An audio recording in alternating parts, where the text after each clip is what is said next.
시청자 여러분 안녕하십니까. 본격 시사 토크 명쾌한 주입니다. 제주 4.3 희생자에 대한 보상 기준을 담은 4.3 특별법 개정안이 국회 본회의를 통과했습니다. 70여 년 만에 국가 차원의 보상이 결정되면서 내년부터 본격적인 보상금 지급이 이뤄지게 됐는데요. 오늘 명쾌한 주에서는 4.3 특별법 개정의 의미와 향후 과제에 대해서 이야기 나눠보겠습니다.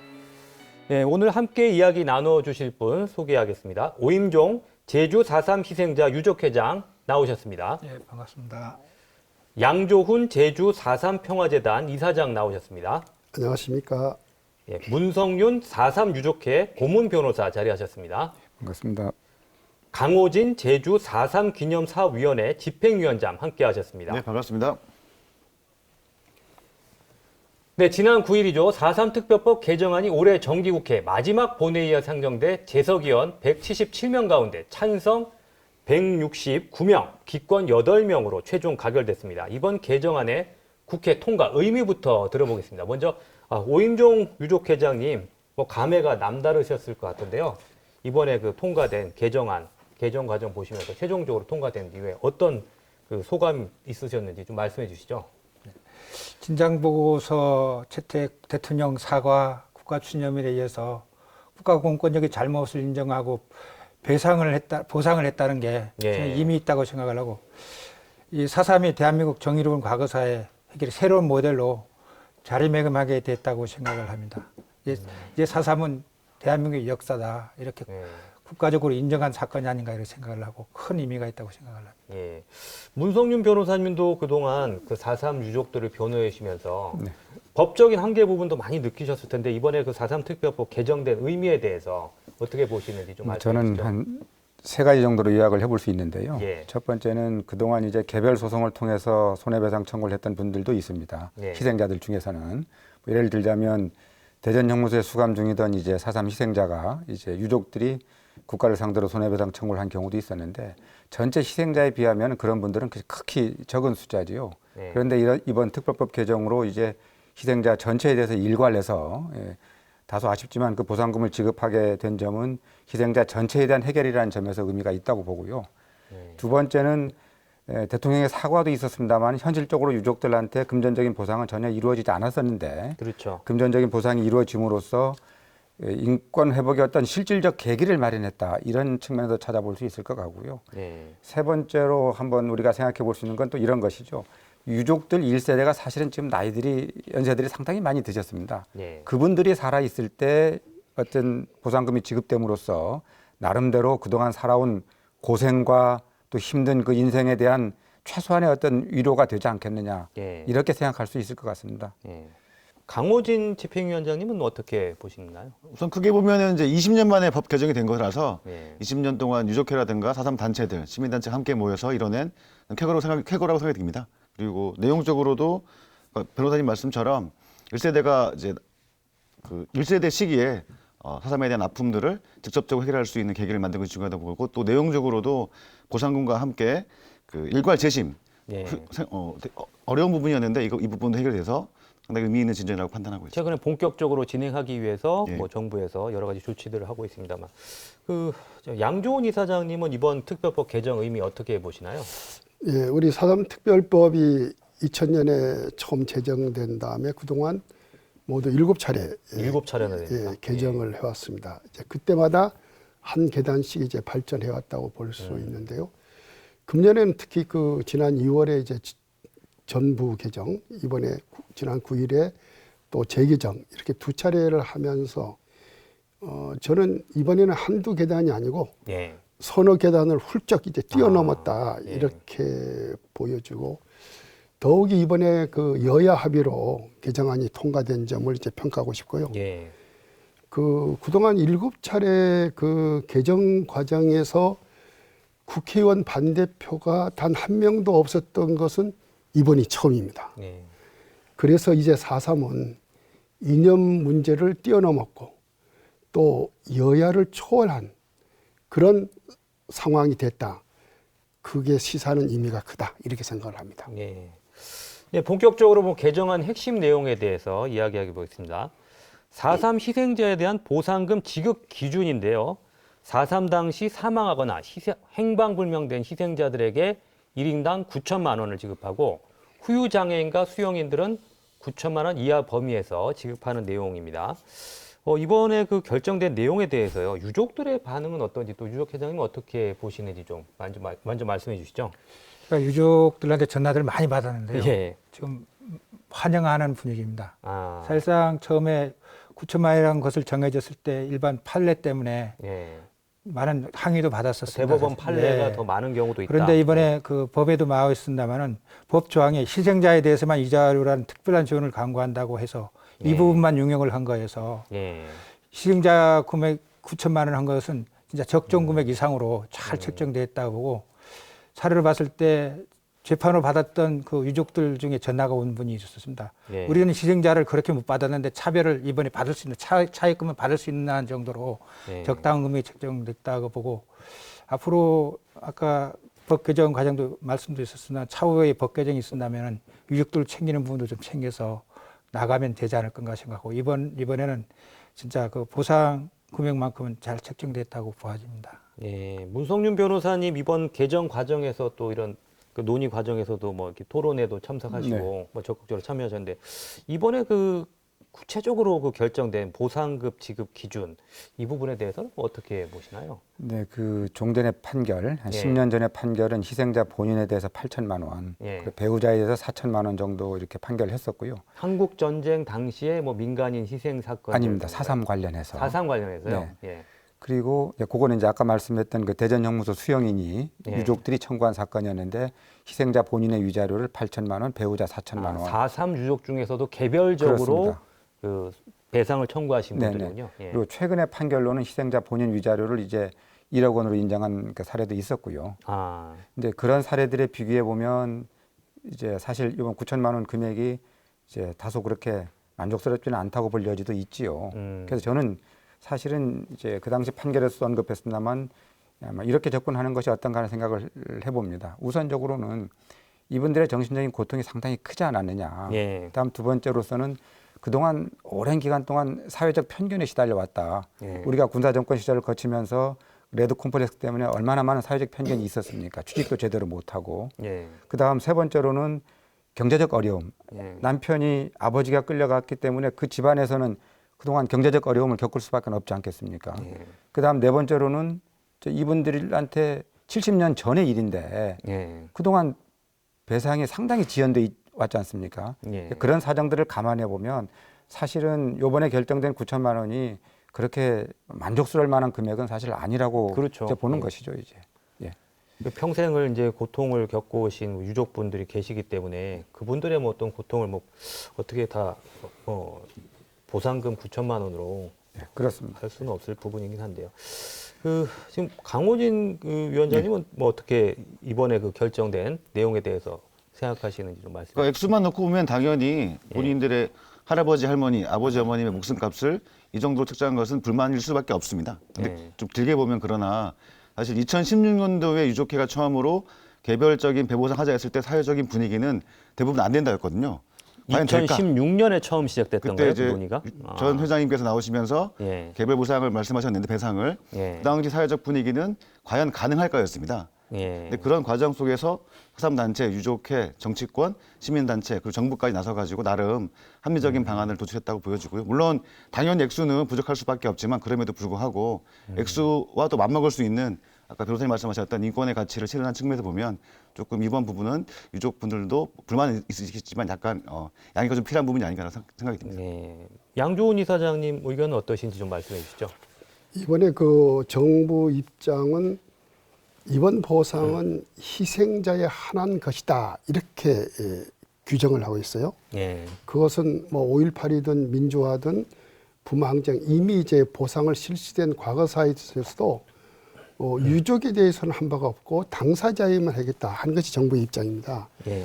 따라서 앞으로 그 유족 보상 또는 재산상의 어떤 보상들 있잖아요. 예. 이런 거는 저는 하나의 앞으로의 과제라고 이제 생각하고 그것을 이제 재판을 통하거나 혹은 특별법 재개정을 통해서 그런 문제는 차후에 검토할 사항이다. 이렇게 제가 말씀을 드리고 싶고요. 그 보상금 그 용역팀이 이제 가동이 됐는데 그들이 처음에 제시한 것은 뭐냐면 호프만식으로 계산하는 이른바 일식이익 그런 방법이었어요. 예. 그건 뭐냐면 희생자 개별적으로 희생 당시 나이, 직업, 수입 이런 것을 계산해서 차등 지급하는 방식이었습니다. 예. 그래서 그 친구들이 처음에 제시한 안이 보니까 최저는 3,300만 원, 최고는 1억 1천만 원 이렇게 사망한 희생자의 경우에도 예, 금액이 사망자, 행방불명자, 희생자에 대해서 3천만 원에서 3천만 원에서 1억 1천만까지 1억 나왔어요. 1천만 원까지요. 6가지 유형으로 이렇게 제시가 됐는데 그 문제를 정부에서도 제시했고 용역팀에도 제시하면서 이 5.18이든 민주화든 과거 보상할 때 다 그 방법을 채택했다.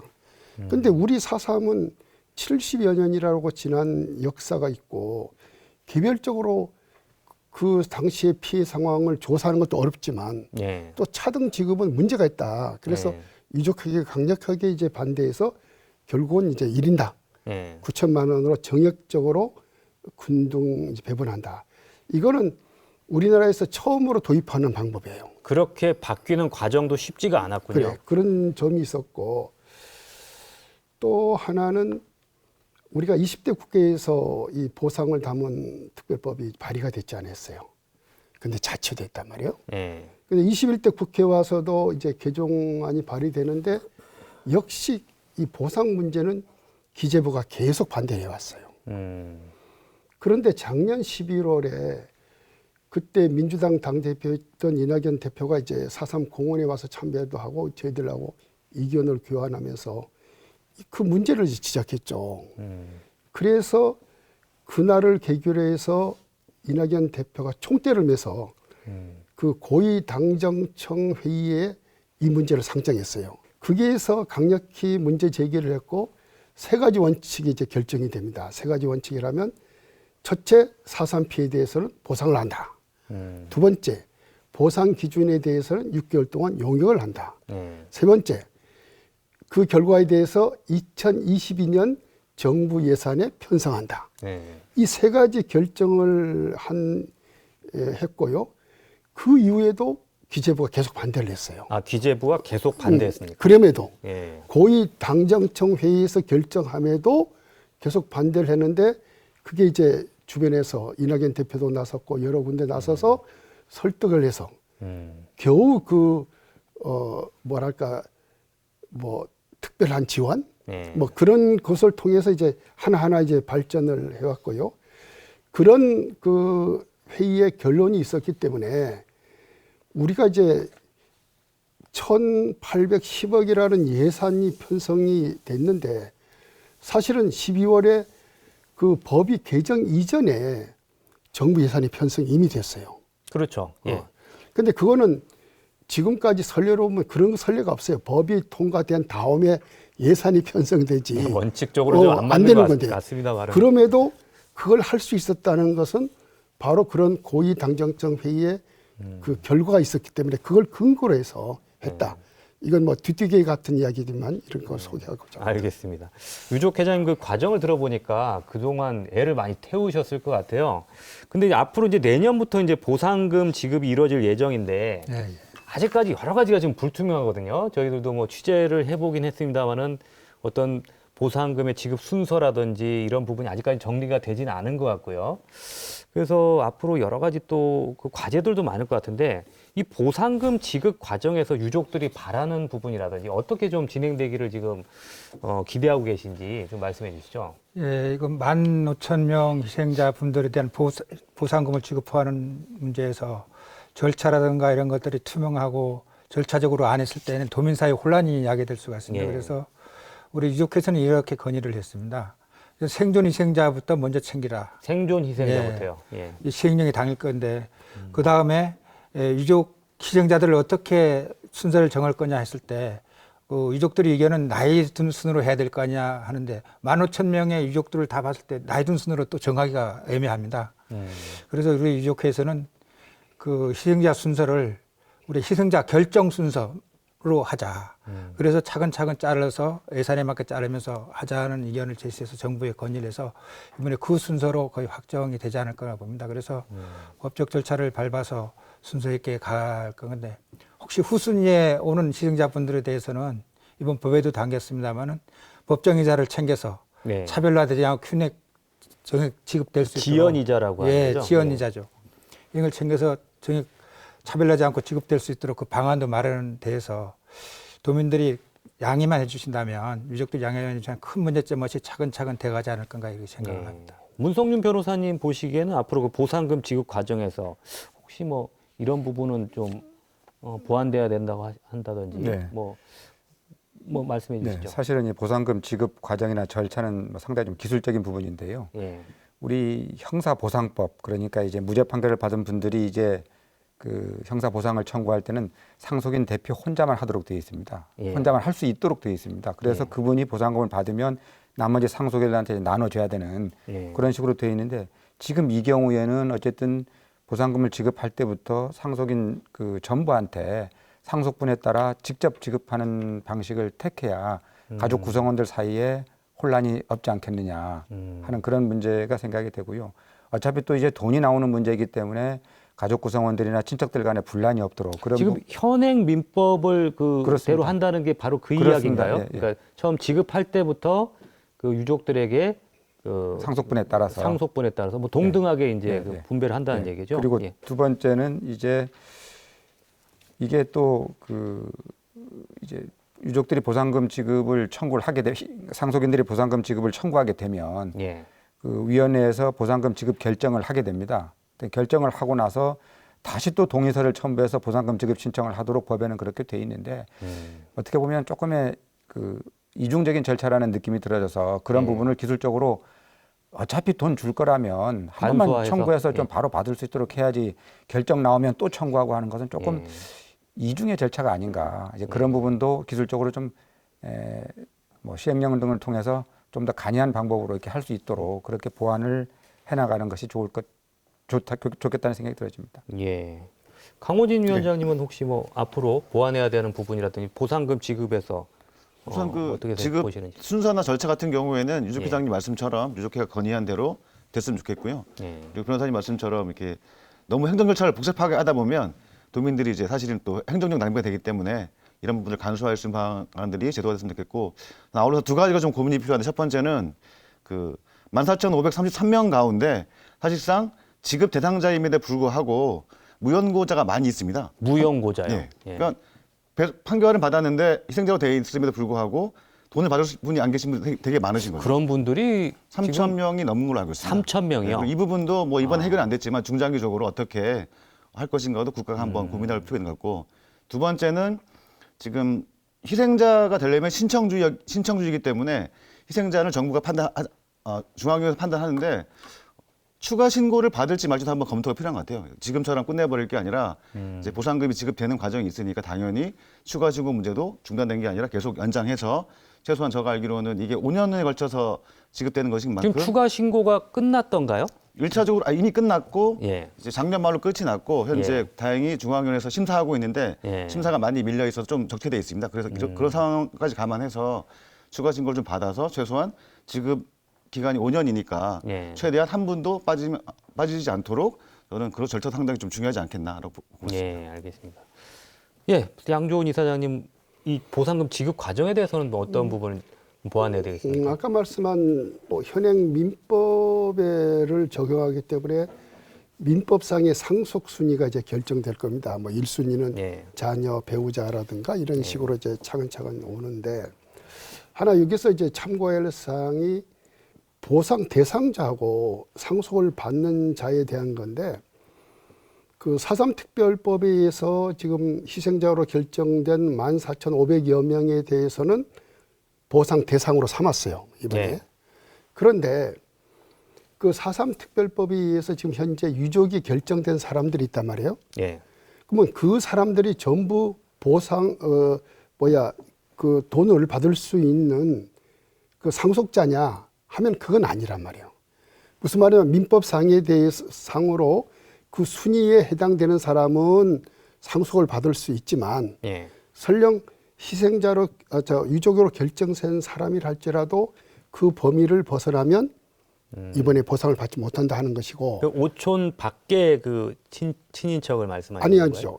제가 말씀드리는 건 현재 4.3 특별법에 의해서 희생자도 결정했지만 유족도 결정했단 말이에요. 예. 그 결정된 유족에 대한 이야기예요.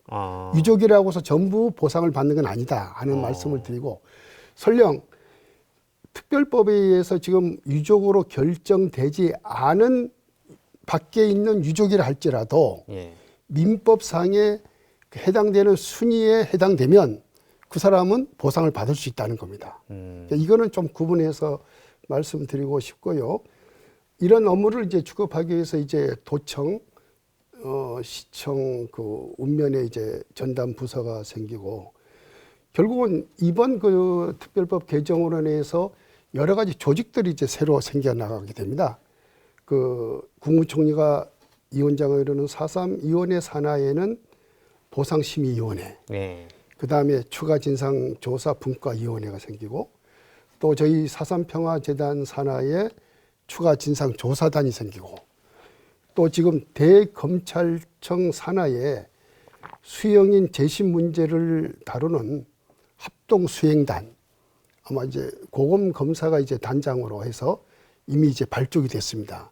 그러니까 특별법 개정으로 해서 여러 기구들이 지금 준비를 하고 있어 발동하고 있다. 이렇게 말씀을 네. 드립니다. 아까 말씀하신 부분, 그러니까 그 유족인 경우인데 희생자로 결정되지 않은 그런 경우가 있다고요? 지금 구체적으로 그 어떤 말씀을 다시 한번 설명하면, 특별법으로 결정된 희생자는 예.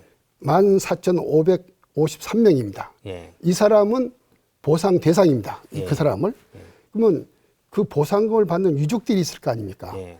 지금 특별법에서 결정된 유족은 8만 명을 넘고 있습니다. 예. 그런데 이번에 이 법 개정으로 인해서 그 8만여 명의 유족들이 전부 보상금을 받는다. 아니라는 거죠, 그거는.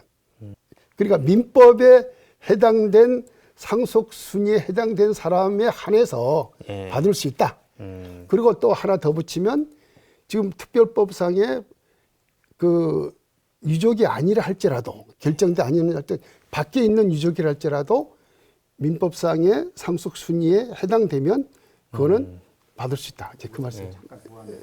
우리 지금 특별법에 따라서 보상금을 받을 수 있는 희생자의 상속인들은 민법의 규정에 따른 상속인들이고, 예. 지금 유족으로 결정되신 분들은 특별법에 따른 그냥 유족일 뿐인 것이죠. 그러니까 이 상속인들하고 유족하고 일치한다고, 반드시 일치한다고 볼 수가 없죠. 물론 상당 부분은 일치하지만은 예. 그렇다고 완전히 일치하지는 않아서 예. 유족으로 결정이 안 된 분들도 상속인이 있을 수 있기 때문에 그런 분들은 유족과 상관없이 보상금을 지급할 수 있다는 그런 말씀이신 것 같습니다. 알겠습니다. 그런데 이번에 그 개정안과 관련해서요, 또 한 가지 이야기 해보겠습니다. 처음에 위자료라는 얘기가 나왔었는데, 결국에는 지금 배상이냐 보상이냐 논란이 있다가 뭐 보상으로 뭐 규정이 됐습니다.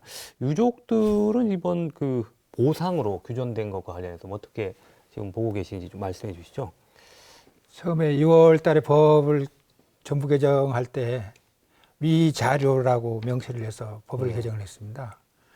그래서 이번에 그 보상법을 만들면서 보상이라는 말이 들어가는데, 우리 유족회에서는 배보상을 포함한 국가의 책임을 인정하는 글로 네. 써달라고 계속 요구를 해서 한 결과가 보상으로 됐습니다. 그래서 처음에는 우리가 배상, 국가의 책임을 인정하는 배상으로 해야 될 것이 아니냐는 강력한 주장도 했었습니다만은, 이걸 전부적으로 포괄하는 방향으로 가는 게 좋겠다. 정부도 제시했고, 보상으로 해서 정부 책임도 인정하고 모든 희생자를 차별하지 않도록 하는 방안으로 가자는 게 제의를 해서 해와서 유족회 회의를 걸쳐서 이걸 수용을 했는데요.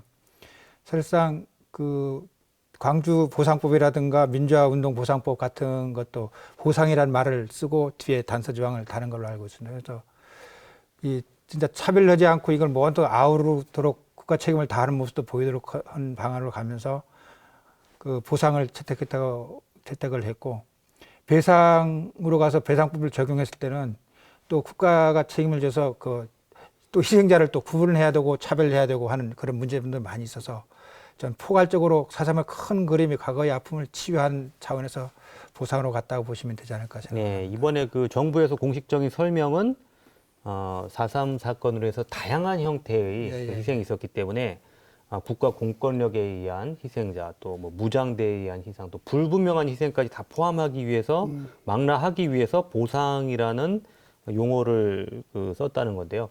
문성윤 변호사님께서는 이번 그 법에 들어있는 보상이라는 개념 어떻게 좀 보시나요? 저는 뭐 개인적으로는 사실은 뭐 보상과 배상은 예. 유족회장님 말씀하신 것처럼 포괄해가지고 보상이라는 용어를 썼다는 것은 충분히 이해하고 뭐 그럴 수 있다고 저는 생각을 합니다. 그렇지만 이제 법의 규정을 하는 것이기 때문에 예. 이제 그 좀 엄격히 구분해서 썼어야 될 것이 아닌가 하는 그런 아쉬움이 있습니다. 말 그대로 보상은 법적으로는 내 과수원 일부가 도리에 편입되면 받는 것이 보상금이고 예. 배상은 어떤 불법행위, 잘못이 있었을 때 받는 손해배상금이 배상인 것이죠. 예. 이게 엄연히 법적으로는 구분되고 이것을 법률에 표현할 때는 그렇게 이렇게 좀 정확하게 좀 표현을 해서 배상이라는 용어를 썼어야 되는 것이 맞는 게 아닌가 생각을 하는데요. 실제로 그 5.18 관련 법이나 또는 이런 법에 보면은 이렇게 규정 보상이라는 용어를 써놓고 다른 조문을 별도로 둬서 이 법에 따른 보상은 배상으로 본다라는 그런 규정을 하고 있거든요. 그렇게 해서 그 돈의 성격을 분명히 하고 있는데 사실 그 부분은 조금 아쉽다고 저는 그렇게 생각을 합니다. 예. 아쉽다는 말씀이셨고요. 강호진 위원장님은 어떻게 생각하시나요? 그러니까 뭐 아쉬운 게 아니라 잘못됐다고 봅니다. 잘못됐다. 예. 그래서 뭐 법을 통과시키기 위해서 우리가 사회적 합의를 통해서 이제 불가피한 측면이 있지만 변호사님 말씀처럼 보상과 배상은 명료하게 다른 거고 그래서 최소한 국가의 책임을 회피하지 않기 위해서라도 자기 책임을 위해서라도 저는 배상으로 하는 게 맞다고 보여지고 정부가 설명한 부분에 대해서는 어떻게 생각하십니까? 그 부분도 여러 가지 형태의 뭐 희생을 총망라하기 위해서 뭐 그런 그 보상이라는 개념을 썼다고 어쨌든 하는 지금 이 책의 핵심은 국가 폭력에 의한 희생자도 있는 것이고 또 다른 케이스 같은 경우는 결국 국가가 보호해야 될 사람을 보호하지 못했기 때문에 책임이 있다고 저는 보여지기 때문에 사실은 엄밀하게는 배상이 맞다고 보여지고 다만 초안에서 문성인 변호사님도 이제 도와준 걸로 알고 있는데 4.3 특별법에도 보상은 배상으로 한다는 조항이 있었는데 정치권 논의 과정에서 빠져버리니까 예. 이 법의 성격이 좀 사실은 이제 두루뭉실한 보상으로 가버린 게 아닌가. 이 부분 나중에 추가적으로 저는 개정이 반드시 필요하다는 부분이라고 생각하고 있습니다. 양조은 이사장님은 그 빠진 경위에 대해서 알고 계실 것 같은데 이 뭐, 논의 과정이 어떻게 진행됐은 겁니까? 국가의 잘못을 명백히 하는 점에서 배상으로 정리하면 모두 시원해져. 예. 그렇게 하는 것이 또 희망사항이었고. 예. 그런데 그럼에도 불구하고 그 속에 몇 가지 문제가 점이 있었던 것도 사실인데요. 예. 뭐 정부의 입장은 지금 과거사 보상에서 배상이라고 이렇게 구체적으로 드러내서 한 선례는 없다. 5.18 민주화 무슨 부마 행정도 물론 뭐 단서 조항에 뭐 간주한다는 표현은 썼지만 다 보상으로 갔다. 그런데 저는 그것보다도 더 다른 큰 문제가 우리가 흔히 말하는 배상법을 엄격하게 적용하려면 그 개인이 국가의 잘못으로 인한 피해라는 것을 입증하는 문제가 서로 발생할 수 있다는 점이에요. 그러니까 우리가 그 4.3 특별법에 의해서 희생자로 결정된 현재 그 상당수의 그 희생자가 어떤 문서나 기록에 의한 것보다는 인후 보증 방식으로 입증한 사례가 많거든요. 근데 만약에 이 시점에서 특별법에 의해서 아니면 우리가 그 배상법을 엄격히 적용해서 자 국가의 잘못을 자 입증을 해서 국가가 배상을 하라 하는 그걸 하게 되면 개별에 다시 또 재심사를 해야 하는 그런 문제도 생겨요. 개별적인 피해 사실이 구체화돼야 된다는 구체해야 한다는 말씀이시죠? 거예요. 왜냐하면 국가의 잘못을 입증하기 위해서는. 그런데 실제로 14,500여 명의 희생자의 경우도 구체적으로 들어가면 그걸 입증하는 데는 상당히 어려움이 있어요. 그러니까 어떤 부대가 몇 그러니까 월 며칠 몇 시에 육가 원칙에 갖고서는 통할 수 있는 사람은 상당히 제한적인 사람이고요.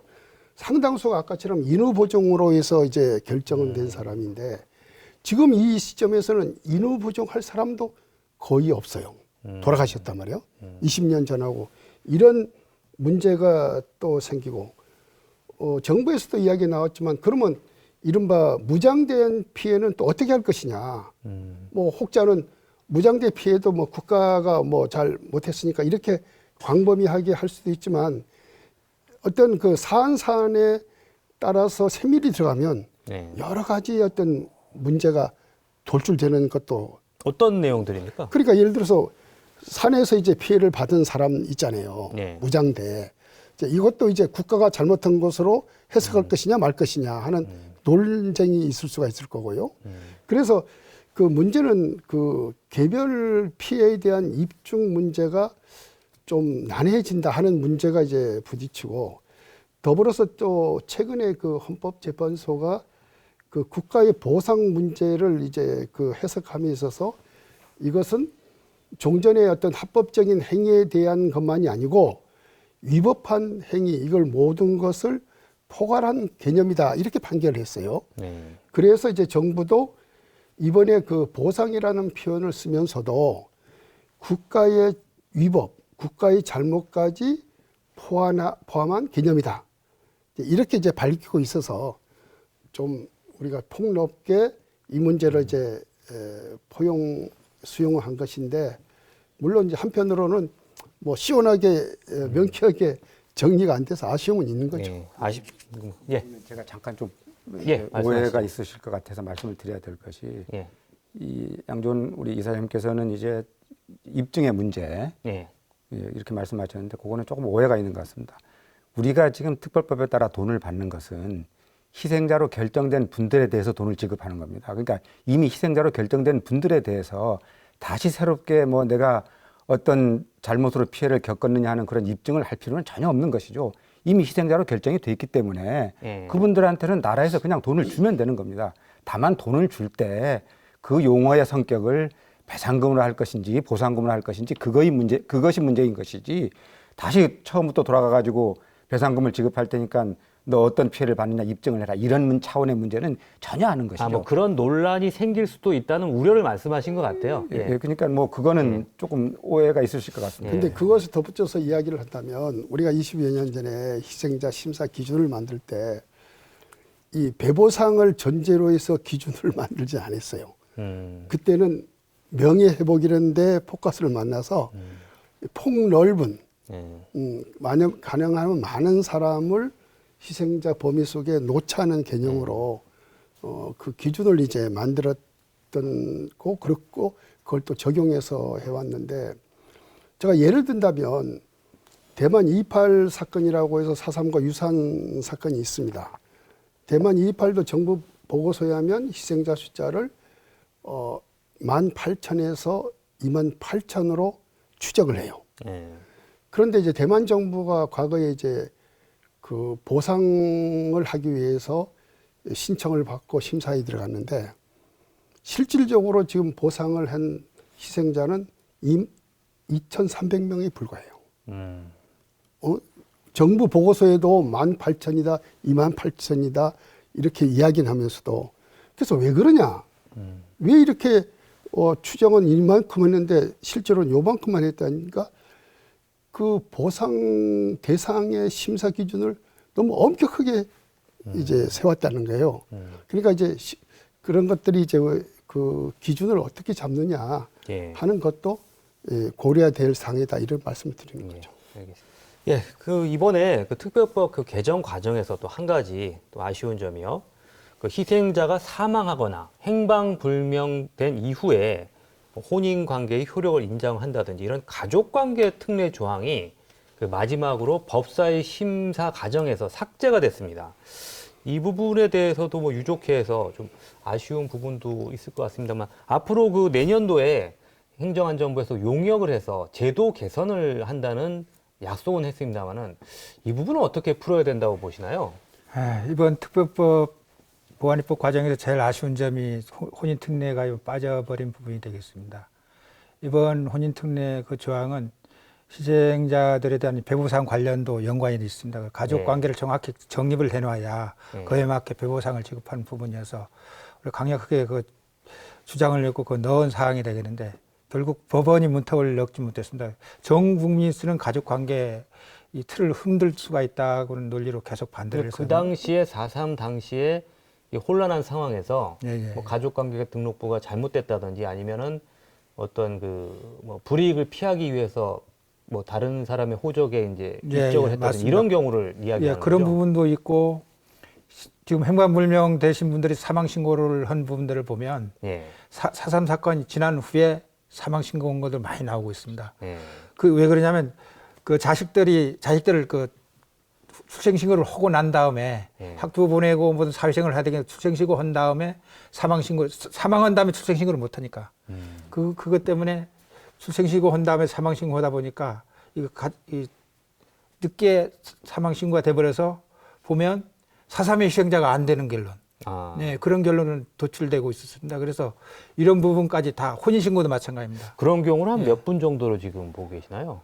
지금 정확한 조사는 뭐 안 해본 겁니다만은 이번 배수상 관련을 하다 보면 많이 도출될 걸로 봅니다. 너무나 엉켜 있어서 이것까지 이 특례 조항을 줘서 다 구제를 하고 우리가 인정할 수 있는 인정하고 같이 뭐 배부상에 하려고 이렇게 넣었던 것인데 이번에 아쉽게 빠졌는데 그런 분들은 뭐 유족이나 희생자로 지금 결정이 안 된 거죠? 희생자로 결정된 분 됐는데도. 중에도 이런 분들이 많습니다. 희생됐는데도 그 보상에 좀 문제가 있을 수 있는. 예.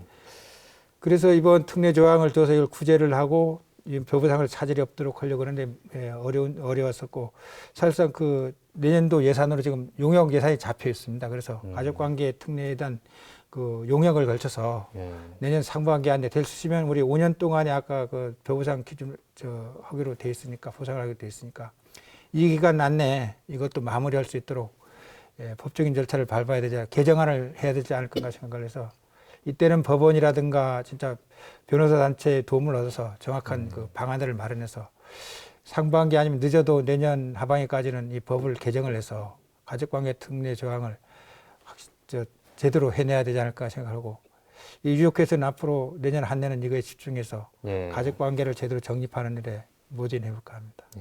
문성윤 변호사님 이 부분을 지금 법원에서 좀 강력하게 좀 반대를 해서 일단 삭제가 됐거든요. 그래서 지금까지 개별적으로 유족들이 이제 소송을 해서 그 문제를 풀라는 얘기 아니겠습니까?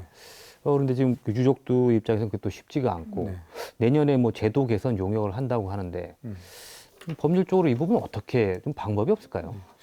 그러니까 이렇게 생각을 해봐야 될 것 같습니다. 이제 아까 유족 회장님 말씀하신 것처럼 남편이 끌려가서 집에 돌아오지도 않고 몇 년간 행방불명이 된단 말입니다. 네. 그러면 이제 그 사실혼 관계에 있던 처는 뭐 혼인신고를 하고 또 그 아이에 대한 출생신고까지 하게 됩니다. 그런 상태에서 또 몇 년 있다가 어차피 또 돌아오지 않으니까 또 남편에 대한 사망신고를 하게 되지요. 그것까지는 아무 문제가 없지요. 그런데 지금 제가 재심 재판을 하다 보니까 이미 사망은 49년도나 50년도에 돼버린 게 역사적인 사실로 드러나거든요. 그러면 사망한 이후에 혼인신고나 출생신고는 다 무효가 될 수밖에 없다는 거지요.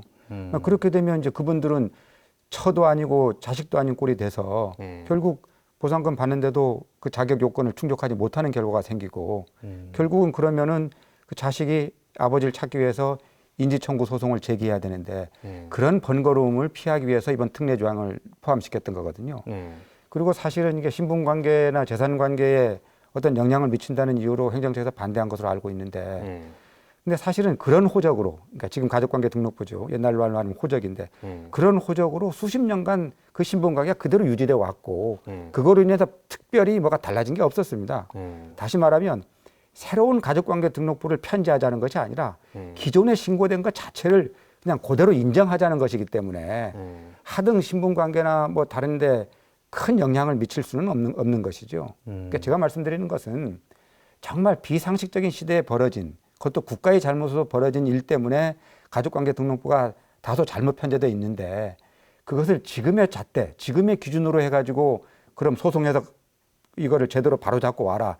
이렇게 얘기하는 것은 너무 유족들한테 가혹한 처사가 아니냐. 저는 이 말을 드리는 겁니다. 그럼 다시 한번 재개정을 시도해야 될까요? 그러면? 저는 이 부분에 대해서는 좀 더 뭐 보완을 하든지 해서 반드시 다음에 보완 입법에 반영이 돼야 될 사항이라고 생각됩니다. 그렇지 않으면 특히 중요한 것은 혼인신고가 무효가 돼버리면 처는 사실혼 관계했던 처는 갈 데가 없어요.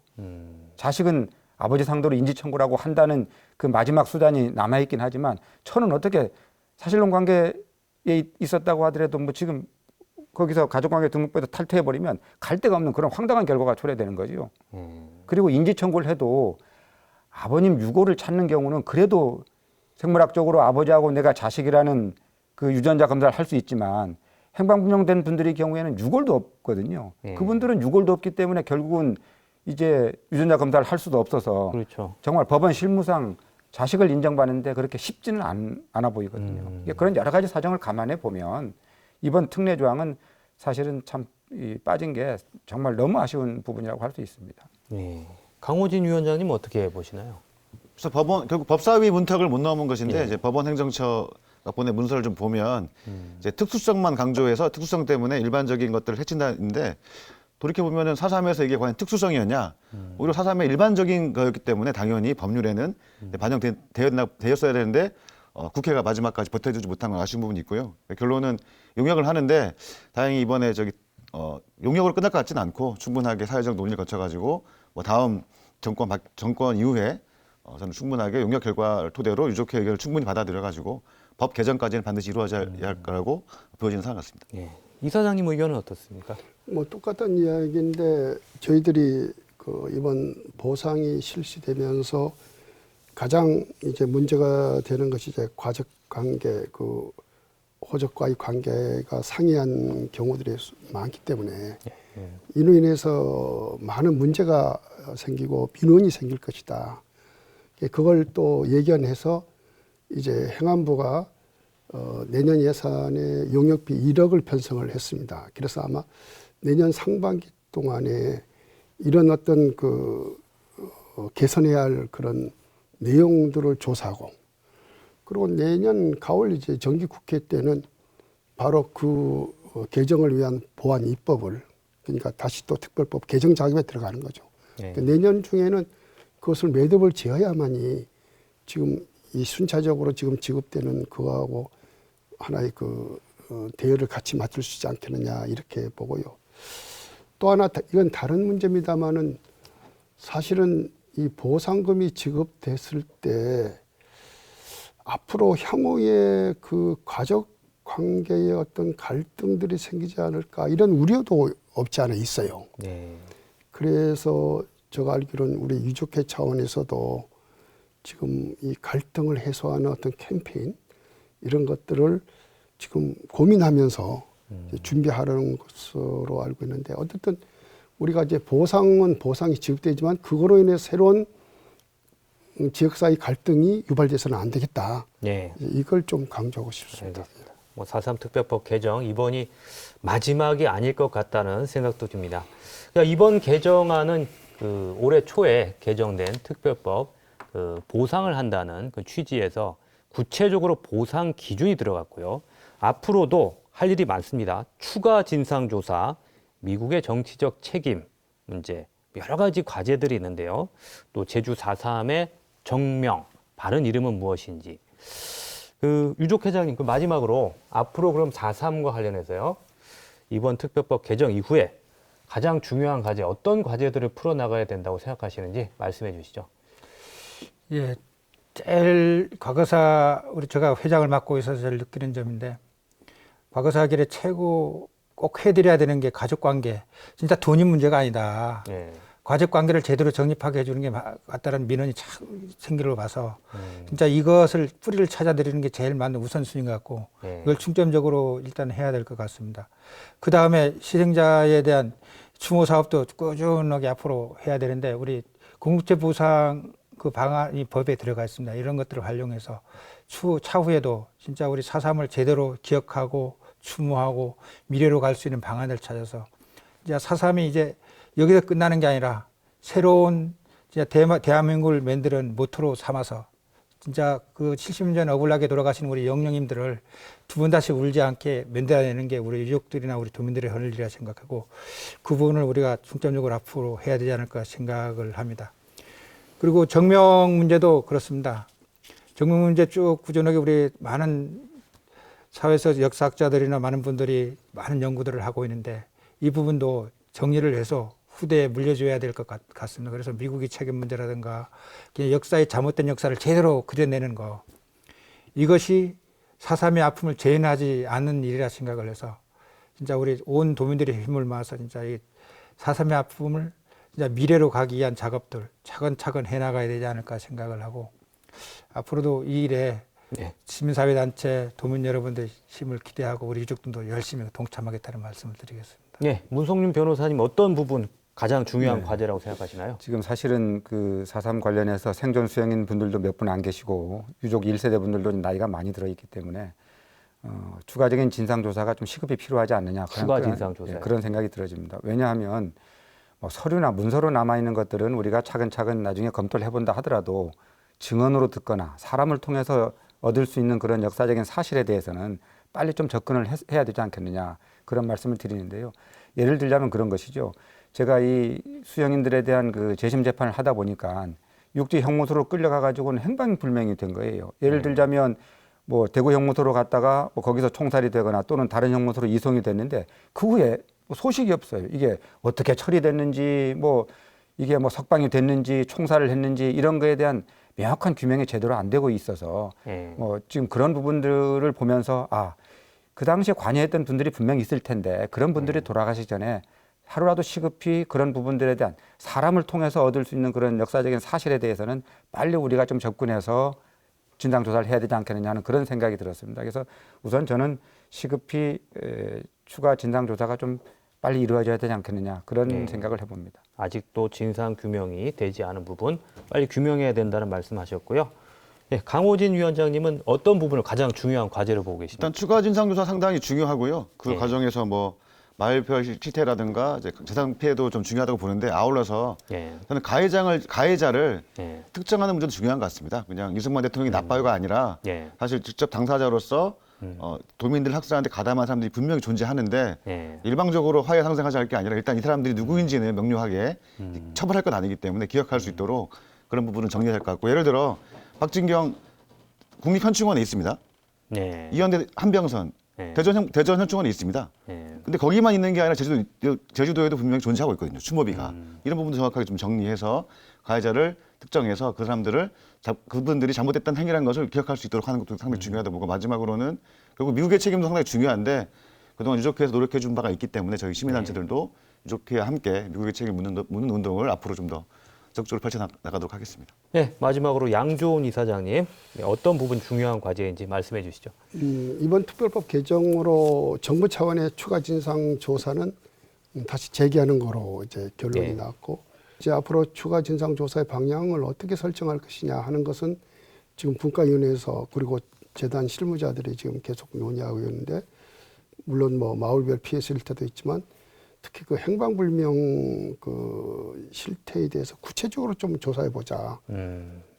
아까 문 변호사도 말씀했지만 육지 형무소에서 사라진 수용인들을 좀 더 구체적으로 조사해 보자. 그분들은 지금 6월도 찾지 못하고 있지 않습니까? 지금 예를 들어서 지금 대전에 가보면 대전 형무소에 수감됐던 분들이 지금 골룡고래라는 그 지역에서 이제 대량 학살이 되고 또 내년에 이제 정부 예산에 의해서 그들의 이제 신원 확인 작업도 진행되는 걸로 알고 있습니다. 그 속에 뭐 전부는 아니지만 일부가 이제 4.3 그걸로 관련된 수용인들이 포함되어 있는 걸로 봐요. 이제 그런 속에서 이제 저희들이 이제 4.3 희생자 피해를 이제 구분해내는 작업 그런 것들을 또 진행을 해야겠고 또 역시 이제 미국의 역할 책임 문제 또 정명 문제도 고민하면서 좀 다뤄보려고 하고 있습니다. 어쨌든 이제 4.3은 이제 과거 진실, 화해 이런 단계를 이제 걸치고 이번에 이제 보상으로 인해서 하나의 정의가 이제 새로 정리되고 있고 트라우마 센터 운영 등을 통해서 이제 치유 이런 그 여러 가지 단계를 이제 밟게 됐습니다. 그래서 앞으로 4.3이 그냥 단순히 제주도 사건이 아니고 그 불행한 사건이 이 해결 과정을 통해서 세계적인 모델을 만들어야겠다. 그런 일념하에 앞으로 추진했으면 어떨까 하는 생각을 하고 있습니다. 자, 4.3 특별법 개정 이번이 마지막이 아니고요. 우리 제주도민들, 국민들이 해야 할 일이 많은 것 같습니다. 자, 오늘 이야기 여기서 마무리하겠습니다. 함께해 주신 네 분께 감사드립니다. 늦은 시간까지 시청해 주셔서 고맙습니다. 명쾌한 주 다음 주에 뵙겠습니다.